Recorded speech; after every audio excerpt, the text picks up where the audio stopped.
आसाम के गोलपाड़ा ज़िले में हरका चंगी सेकेंडरी इंग्लिश स्कूल का एक मामला सामने आया है।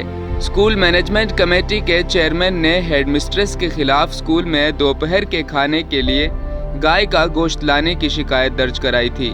आसाम में गाय के गोश्त का इस्तेमाल गैरकानूनी नहीं है, लेकिन आसाम कैटल प्रोटेक्शन एक्ट 2021 उन इलाकों में गाय के ज़िबाह और गाय के गोश्त की फ़रोख्त पर पाबंदी लगाता है जहां हिंदू, जैन और सिख अक्सरियत रखते हैं। हेड मिस्ट्रेस दलीमान निसा के खिलाफ शिकायत दर्ज होने के बाद उसे 16 मई को पुलिस स्टेशन ले जाया गया।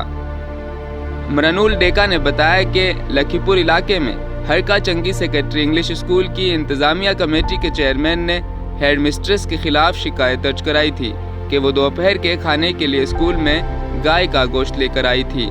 एडिशनल सुपरिटेंडेंट ऑफ पुलिस ने कहा, हम उन्हें 16 मई को थाने ले आए थे। पूछताछ के बाद उसे गिरफ्तार कर लिया गया और अदालत ने अगले दिन उस अदालती तहवील में भी भेज दिया।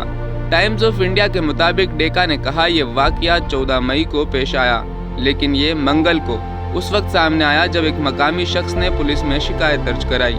उन्होंने कहा कि मकामी लोग हेडमिस्ट्रेस के इस फेल पर मुश्तगल हो चुके हैं और उन्होंने शिकायत दर्ज कराई क्योंकि स्कूल एक अवामी जगह है जहां मुख्तलिफ मज़ाहिब के लोग जमा होते हैं। पुलिस अफसर के मुताबिक मुलजिम हेडमिस्ट्रेस के खिलाफ ताज़ीरात हिंद के मुतल्लका दफ़ात के तहत मुकदमा दर्ज किया गया है। डेका ने कहा, 56 साला हेडमिस्ट्रेस के खिलाफ दफ़ा 153 मजहब, ज़ात, जाए पैदाइश, रिहाइश की बुनियाद पर मुख्तलिफ गिरोहों के दरमियान दुश्मनी को फ़रोग़ देना और दफ़ा 295 जानबूझकर और बदअमनी पर मबनी काम करना, किसी भी शख्स के मजहबी जज्बात को ठेस पहुंचाना।